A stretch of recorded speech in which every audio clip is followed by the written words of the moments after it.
இலங்கையில் பதவி நீக்கம் செய்யப்பட்ட ஜனாதிபதி கோட்டபய ராஜபக்சவை வழக்கு தொகுப்பிலிருந்து பாதுகாக்கவில்லை என்று முன்னாள் ஜனாதிபதி ரணில் விக்ரமசிங்க குறிப்பிட்டிருக்கிறார். இலங்கையின் முன்னாள் ஜனாதிபதியும் 6 முறை பிரதமருமான ரணில் விக்ரமசிங்க நாளை 6ஆம் தேதி ஒளிபரப்பாகும் அல் ஜசீரா இங்கிலீஷ் தொலைக்காட்சியின் ஹெட் டு ஹெட் நிகழ்ச்சிக்கான நேர்காணலின் போது இது தொடர்பான குற்றச்சாட்டை மறுத்திருக்கிறார். 2019ஆம் ஆண்டு இலங்கையை உலுக்கிய கொடிய பயங்கரவாத தாக்குதலுடன் அரசாங்கத்துக்கு தொடர்பு இருப்பதாக கூறப்படும் குற்றச்சாட்டுகளை தமது நிர்வாகம் நம்பகத்தன்மையுடன் விசாரிக்க தவறிவிட்டதே என்ற குற்றச்சாட்டுகளையும் அவர் மறுத்திருக்கிறார். இதேவேளை ரணில் விக்ரமசிங்க செய்தியாளர் மெஹ்தி ஹாசனுடனான 1 மணி நேர நேர்காணலின் போது இடையில் நேர்காணலிலிருந்து விலகிச் செல்வதாக அச்சுறுத்தினார். ஆனால் இறுதியில் நாட்டின் உள்நாட்டு போரை தொடர்ந்து போர்க்குற்ற விசாரணைகளை அரசாங்கம் கையாண்ட விதம் மற்றும் 1980களின் பிற்பகுதியில் அவரது கண்காணிப்பின் கீழ் செய்யப்பட்ட சித்திரவதை குற்றச்சாட்டுகள் ஆகியவற்றை உள்ளடக்கிய ஒரு தீவிரமான விவாதத்திற்காக அவர் நேர்காணலில் தொடர்ந்தும் அமர்ந்திருந்தார். இதேவேளை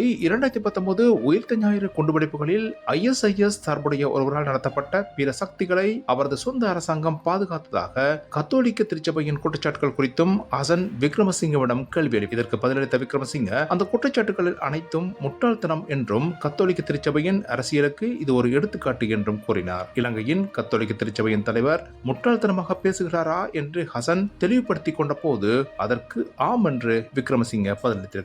இதேவேளை தமிழ் விடுதலை புலிகளுடனான இலங்கையின் உள்நாட்டு போரில் பாதிக்கப்பட்ட ஆயிரக்கணக்கானோருக்கு நீதி வழங்கப்பட்டதா என்று ஹசன் கேட்டபோது இல்லை என்று குறிப்பிட்ட ரணில் விக்ரமசிங்க எந்த சமூகத்துக்கும் நீதி வழங்கப்படவில்லை என்று பதிலளித்தார். போரில் பாதிக்கப்பட்டவர்களுக்கு உதவி தடுக்கப்பட்டதையும் சில மருத்துவமனைகள் மீது குண்டு வீசப்பட்டதையும் அவர் ஏற்றுக்கொண்டார். ஆனால் அத்தகைய குண்டுவெடிப்புகள் திட்டமிட்டு முறையாக நடந்தன என்பதை அவர் மறுத்தார். மருத்துவமனைகள் மீது விமானப்படை குண்டுவீச்சு தாக்குதல்கள் நடத்திய சந்தர்ப்பங்கள் இருந்தன. அவற்றில் சிலவற்றின் மீது நடவடிக்கை எடுக்கப்பட்டது என்றும் ரணில் குறிப்பிட்டார். இதேவேளை போர்க்குற்றங்கள் செய்ததாக அமெரிக்க வெளியுறவுத்துறை குற்றம் சுமத்திய ஜெனரல் ஷவேந்திர சில்வாவை ஜனாதிபதியாக மீண்டும் இலங்கையின் ஆயுதப்படைகளுக்கு தலைவராக நியமித்ததற்கான காரணம் குறித்து விக்ரமசிங்க கூறுகையில் ஒரு தேர்தலின் போது ராணுவ தளபதிகளை மாற்றக்கூடாது என்பது ஒரு நடைமுறை என்று குறிப்பிட்டார்.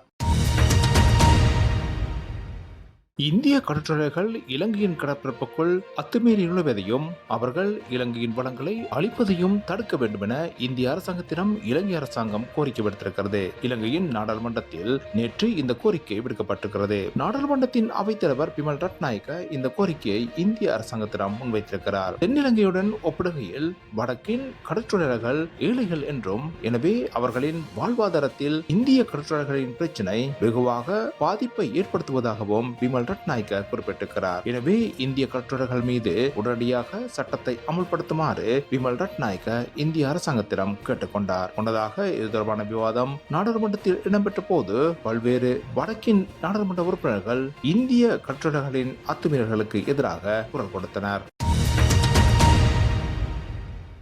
சர்வதேச கிரிக்கெட் சம்மேளனத்தின் சாம்பியன்ஸ் கிண்ண 2வது அரையிறுதிப் போட்டியில் நியூசிலாந்து அணி தென்னாப்பிரிக்க அணியை 50 ஓட்டங்களால் தோற்கடித்திருக்கிறது. இன்று பாகிஸ்தானில் இடம்பெற்ற இந்த போட்டியில் முதல் துடுப்படுத்தாடிய நியூசிலாந்து அணி 6 விக்கெட் இழப்பிற்கு 50 ஓவர்களில் 362 ஓட்டங்களை பெற்றது. இதில் ரவீந்திரா 108 ஓட்டங்களையும் வில்லியம்சன் 102 ஓட்டங்களையும் பெற்றுக் கொடுத்தனர். பதிலுக்கு துடுப்படுத்தாடிய தென்னாப்பிரிக்க அணி தமது 50 ஓவர்களில் 9 விக்கெட் இழப்பிற்கு 312 ஓட்டங்களை மாத்திரமே பெற முடிந்தது. இதன் காரணமாக இந்த சாம்பியன்ஸ் கிண்ண அரையிறுதிப் போட்டியில் தென்னாப்பிரிக்க அணி நியூசிலாந்து அணியிடம் 50 ஓட்டங்களால் தோல்வியடைந்தது. தென்னாப்பிரிக்க அணியின் துடுப்பாட்டத்தில் பவுமா 56 ஓட்டங்களையும் வாண்டர் டஷின் 69 ஓட்டங்களையும் டேவிட் மீலர் 100 ஓட்டங்களையும் பெற்றுக் கொடுத்தனர். இந்த நிலையில் 2வது அரையிறுதிப் போட்டியில் வெற்றி பெற்ற நியூசிலாந்து அணி எதிர்வரும் 9ஆம் தேதி நடைபெறவுள்ள இந்திய அணிக்கு எதிரான இறுதிப் போட்டியில் பங்கேற்கவிருக்கிறது. இந்த போட்டி துபாயில் நடைபெறுகிறது.